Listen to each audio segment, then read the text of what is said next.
नमस्कार, आप देख रहे हैं मृदुल पत्रिका टीवी और मैं हूं आपके साथ तनुबा। जागृति मंडल जाटोली हेली मंडी और टोडापुर के सौजन्य से स्कूली बच्चों को स्वेटर और जरूरतमंद लोगों को कंबल वितरित किए गए। कार्यक्रम का आयोजन राजकीय प्राथमिक पाठशाला जाटोली पटौदी मंडी में किया गया। वहीं कड़ाके की ठंड को देखते हुए सामाजिक सरोकार के अंतर्गत युवा जागृति मंडल ने स्कूली छात्राओं को स्वेटर और उपयोग में आने वाले सामान्य का वितरण किया। वहीं जरूरतमंद लोगों को कंबल बांटे गए। मुख्य अतिथि पटौदी एसडीएम आईएएस प्रदीप सिंह ने भी शिरकत की और आनंद भूषण प्रधान व्यापार मंडल उप प्रधान दीपक शर्मा और समाज सेवी गुलशन शर्मा भी मौजूद रहे। युवा जागृति मंच के आयोजक मुकेश शर्मा ने बताया कि हर साल संस्था समाज सेवा के लिए कार्य करती है। वहीं उन्होंने बताया कि यथासंभव प्रयास किया गया कि अधिक से अधिक लोगों को इस भीषण ठंड में राहत दिलाई जाए। यही कारण है कि समिति ने प्रयास किया और अच्छी गुणवत्ता वाले कंबल और ऊनी वस्त्र जरूरतमंदों तक पहुंचाए। मुख्य अतिथि के तौर पर पटौदी एसडीएम आईएएस प्रदीप सिंह ने उपस्थित लोगों को संबोधित करते हुए कहा कि हाल ही में मैं यहां पर पोस्टिंग होकर के आया हूं, लेकिन इस थोड़े से समय में मैंने पाया कि यहां के लोगों की प्रोग्रेसिव सोच है, शांति प्रिय लोग हैं और विकास कार्यों को आगे बढ़ाने में मदद के लिए तैयार रहते हैं। और उसके बाद से जो मुझे यहाँ के इस एरिया की जो सबसे अच्छी चीज़ लगी है वो यही है कि यहाँ के लोग शांति प्रिय लोग हैं, प्रोग्रेसिव सोच है। कोई भी चीज़ को जब हम किसी चीज़ के लिए आगे बढ़ते हैं या उनसे मैं बातचीत करता हूँ तो हमेशा एक प्रोग्रेसिव सी सोच रहती है कि जी हम ये काम कराना चाहते हैं या हम इस एरिया का विकास के बारे में बात करते हैं। मैंने देखा है कि कई जगह पे इस तरीके का इशू रहता है कि जहाँ पर लोग आपस में चाहे वो किसी भी विचारधारा पे हो, धर्म पे हो, जाति पे हो, एरिया पे हो, किसी न किसी चीज़ पे बटे रहते हैं और बटे रहने की वजह से खींचातानी आपस में लोगों में रहती है, जिसकी वजह से एरिया का जो विकास है वो नहीं हो पाता। लेकिन मैंने देखा कि यहाँ के लोगों में आपसी जो सहयोग की भावना है, सद्भावना है, वो बहुत ही अच्छी है। जितने लोगों से मतलब 10% लोगों को तो हम छोड़ ही दें, वो तो एक्सेप्शन होते ही हैं, अदरवाइज 90% लोगों से एक अच्छी भावना मुझे मिली है, जिससे मुझे एक अंदर से की ये भावना भी है कि मुझे भी इस चीज़ के लिए आप लोगों का सहयोग रहेगा तो बढ़ चढ़ के मिलकर प्रशासन आप लोगों के साथ मिलकर इस एरिया के विकास के लिए दिन प्रतिदिन मतलब काम करेगा और चाहेगा कि अगले 6 महीने 1 साल में आप लोगों के सामने कुछ ऐसा चेंज आप लोगों को मिले, परिवर्तन मिले कि हाँ एरिया में कोई अफसर आया था या कोई आदमी आया था जिसने एरिया के विकास के लिए काम किया। मेरी आप लोगों से जो गुजारिश है 2-3 चीजें ही हैं, छोटी छोटी बातें मैं बोलना चाहूँगा। यहाँ पे हर समाज के मतलब हर तरीके का इंसान यहाँ पे बैठा है हमारे पास। यहाँ पे संपादक साहब भी बैठे हैं, मीडिया से लोग बैठे हैं, मौजूद व्यक्ति भी बैठे हैं, स्कूली बच्चे भी हैं, टीचर्स भी हैं। तो एक सिंपल सा मैसेज है। सबसे पहला मैसेज यही है कि बच्चों की, पहले भी इस मंच से बोला गया कि बच्चों की पढ़ाई सबसे इम्पोर्टेंट आपकी लाइफ में एक लक्ष्य होना चाहिए। चाहे वो आपके बच्चे हों, आपके आसपास आपके पड़ोस में कोई बच्चे हों, आपके आसपास किसी स्कूल में बच्चे हों, आपके एरिया के बच्चे हों। एक छोटे बच्चे को देख के हमारे मन में यह आना चाहिए कि क्या ये बच्चा स्कूल में जाता है या नहीं। अगर नहीं जाता है तो उससे पूछें भाई आप स्कूल में क्यों नहीं जाते। स्कूल में जाते हैं तो क्या उसके पास किताबें हैं, उसके पास स्कूल की यूनिफॉर्म है कि नहीं। अगर उसको किसी चीज़ की प्रॉब्लम आती है तो उससे पूछेंगे कि बेटा तुम्हें किस चीज़ की दिक्कत है, पढ़ाई उसकी सही से हो रही है नहीं हो रही है, स्कूलों में टीचर्स हैं कि नहीं है, उनकी पढ़ाई सही तरीके से टीचर्स की तरफ से हो पा रही है या नहीं। ये हमारा एक नैतिक दायित्व बनता है। समाज के एक अच्छे नागरिक होने के नाते हमारा एक नैतिक मोरल रिस्पॉन्सिबिलिटी है कि हम इन चीज़ों पर जरूर ध्यान दें। और मैं ऐसा इसलिए बोल रहा हूँ क्योंकि अगर जैसे as an administrator, as an IAS officer जब हम चीज़ों को देखते हैं, समाज को देखते हैं, हमारे पास 50 तरीके की चीज़ें होती हैं। ये हमें कूड़ा भी उठवाना है, ये हमें सड़कों का भी निर्माण करवाना है, हमें रेलवे लाइन भी बनानी है, बड़े रोड भी बनवाने हैं, ये भी बनवाना है, वो भी बनवाना है। बहुत सारी चीज़ें होती हैं और एक आदमी अगर उनमें से सारी चीजें नहीं करवा सकता तो 5, 7, 10 चीजों को वो लेके चलता है कि इन चीजों पे तो मैं मेन फोकस करूंगा जिससे कि समाज का थोड़ा विकास होगा।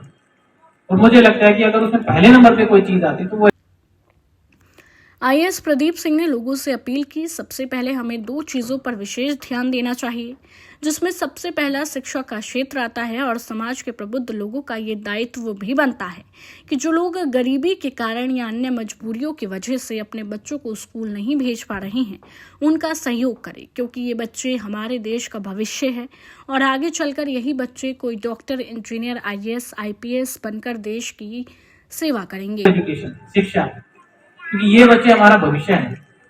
इन बच्चों पर अगर हम आज ध्यान देते हैं तो इसका फल जो है हमें 5, 7, 10 साल बाद हमें देखने को मिलेगा कि जी हमारे पढ़े लिखे बच्चे हैं।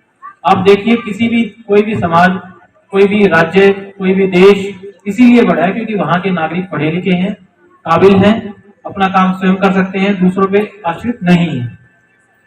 तो अगर हम ये चाहते हैं कि जी हमारा समाज या हमारा जो एरिया है, हमारा जो प्रांत है, अगर वो सही से आगे बढ़े तो उसका सबसे एक मेन जो धुरी है वो है हमारे बच्चे। वो अच्छे से पढ़ लिख जाएंगे तो हमें किसी चीज की जरूरत नहीं, वो खुद काबिल हो जाएंगे, खुद को अच्छे से कामयाब करेंगे, अपने आसपास के अपने पड़ोस को कामयाब करेंगे, अपने परिवार को कामयाब करेंगे और फिर पूरे प्रांत को कामयाब करेंगे।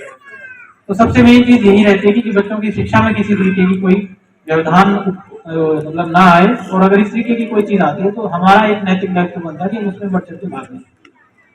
मुझे अच्छा लगा कि युवा जागृति मंडल ने इस तरीके की जो है पहल करी है कि वे जो स्कूल के बच्चे हैं, सर्दी का मौसम है या फिर जो गरीब लोग हैं, जो किसी भी कारणवश जो है अपना जीवन यापन करने में या फिर बाकी जो चीजों में थोड़ा सा पीछे रह जाते हैं, तो एक समाज के जैसे विवेकानंद जी ने कहा था कि किसी भी देश में जो गरीब लोग अगर किसी चीज को फील कर रहे हैं, अगर वहां के लोगों को सर्दी में सर्दी लगती है, गर्मी में गर्मी लगती है, अगर उनको किसी चीज से वंचित रहना पड़ता है तो उन गरीब लोगों की उसमें कोई मतलब उनका कोई हाथ नहीं है।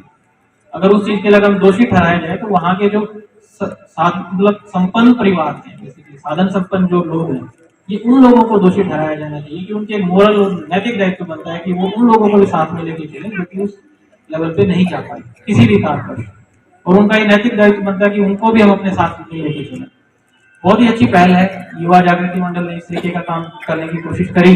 एक अच्छा मैसेज आता है, सौहार्दपूर्ण माहौल बनता है, लोगों में एक अच्छा मैसेज आएगा, आपसी जुड़ाव बढ़ता है और एक सद्भावना की जो एक भावना फैलती है, जाती है कि भाई आप अकेले नहीं है। अगर आपको किसी चीज की भी प्रॉब्लम होती है, किसी भी आपको अगर ठंड लगती है तो हम आपके साथ हैं, कल को आपको और किसी चीज की प्रॉब्लम होती है तो हम आपके साथ हैं।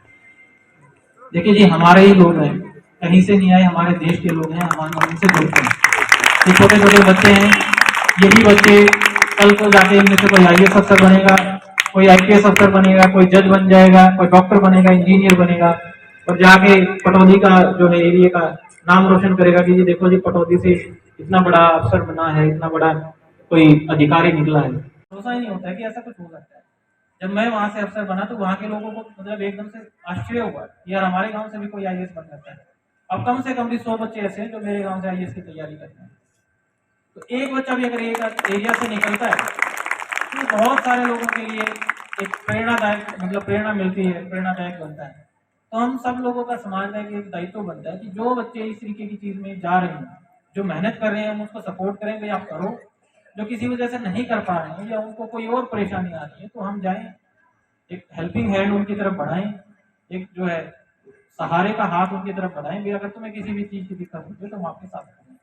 दूसरी जो प्रमुख समस्या इस समय क्षेत्र में लगातार पैर पसार रही है वो है नशा, और हमें नशे को जड़ मूल से उखाड़ने का प्रयास करना चाहिए क्योंकि हमारे टीनेज के जो युवा हैं वह इस समय नशे की गिरफ्त में आते जा रहे हैं। तो हमारा भी ये दायित्व बनता है कि नशा करने वाले और बेचने वालों के खिलाफ मुहिम चलाई जाए और इस कार्य के लिए प्रशासन भी सदैव उनके साथ सहयोग करता रहेगा। एक बात, दूसरी बात यह है कि जो मैं यहाँ से इस मंच से आप लोगों के लिए, क्योंकि यहाँ पे सारे लोग बैठे ही हैं, जो यहाँ से एक मैसेज देना चाहता हूँ। हमारे आसपास के एरिया में जो मेरे पास पिछले 20-25 दिनों में कुछ शिकायतें आई हैं, उसमें एक शिकायत ड्रग्स से रिलेटेड और नशे से रिलेटेड है। आप लोगों के माध्यम से मैं सब लोगों को ये मैसेज देना चाहता हूँ, इवन स्कूल में भी बच्चों को ये समझाया जाए। काउंसलिंग की बहुत ज्यादा जरूरत है। जो हमारा जो युवा वर्ग है, या कह सकते हैं कि जो टीन एज वाले बच्चे हैं, बेसिकली 13 से लेके 19 तक, 13 साल से लेके 19 साल तक या 20 साल तक के जो बच्चे हैं, वो किसी ना किसी वजह से भटक जाते हैं, नहीं पता चलता, दुर्गति में चले गए या उसमें चले गए, दूसरे तरीके की संगति में चले जाते हैं, उनको नहीं पता चलता, वो नशे की तरफ बढ़ जाते हैं। तो इसका एक नॉर्मल जो मॉडस ऑपरेंडी होता है, लोग किस तरीके से काम करते हैं, तो जो बाहर के ड्रग कार्टल्स हैं जो नशे का व्यापार करते हैं, वो लोग क्या करेंगे, वो लोग पहले इस तरीके के बच्चों को छाट लेंगे कि जी ये देखो ये बच्चे हैं कि ना तो पढ़ाई करते, ना किसी स्कूल में जाते हैं, ना इनके पास कोई काम है, ना रोजगार है, और ना ये आगे कुछ करना चाहते। तो ऐसे बच्चों को छाट के पहले उनको नशे का आदी बनाना शुरू कर देंगे, थोड़ा थोड़ा उनको देना शुरू कर देंगे, और उसके बाद फिर उन्हीं के हाथों से जो है आगे बिकवाना शुरू कर देते हैं कि भाई आप जाओ और आप इसको बेचोगे, और धीरे धीरे वो चीज़ बढ़ती चली जाती है। हमें पता तब लगता है जब 10 से 20% हमारा जो युवा वर्ग है वो इस नशे की उसमें चला जाता है। तो मैंने देखा है कि ये हर जगह की इस तरीके की हरियाणा में प्रॉब्लम हो गई है। पहले पंजाब में इस तरीके का थोड़ा इशू ज़्यादा रहता था और वो धीरे धीरे हरियाणा में भी बढ़ रहा है। तो दूसरी बात वही आ जाती है कि जी प्रशासन होने के नाते, एक देश का एक जिम्मेवार नागरिक होने के नाते हमारा ये नैतिक दायित्व बनता है कि हम इस तरीके की जो प्रॉब्लम्स हमारे समाज के सामने आती हैं उनको समय रहते हम उन पे लगाम लगाएं। कुछ इस तरीके की जो चीज़ें मिलती हैं उन पे हम नकेल कसें। कोई भी आपके आसपास इस तरीके का इंसान आपको मिलता है कि जो भी ड्रग्स लेता हो या फिर ड्रग्स बेचता हो, आप प्रशासन को उसी समय आप सूचना दें। मैंने इस पे 0 टॉलरेंस पॉलिसी अपना रखी है कि मैं किसी नशे के मामले में मैं किसी की सिफारिश नहीं सुनता, किसी का फोन नहीं सुनता, बिल्कुल उसी टाइम उसको अरेस्ट करते हैं, उसके खिलाफ FIR होती है। 0 टॉलरेंस पॉलिसी। मानेसर नगर निगम के 2 साल बेमिसाल या बेहाल। दैनिक मृदुल पत्रिका का विशेष कार्यक्रम मानेसर नगर निगम के 2 साल बेमिसाल या बेहाल। वहीं हमारे संवाददाता द्वारा विशेष ग्राउंड रिपोर्टिंग। आज भी चैनल को सब्सक्राइब करें ताकि सबसे पहले खबर आप तक पहुंचे। देखते रहिए मृदुल पत्रिका टीवी।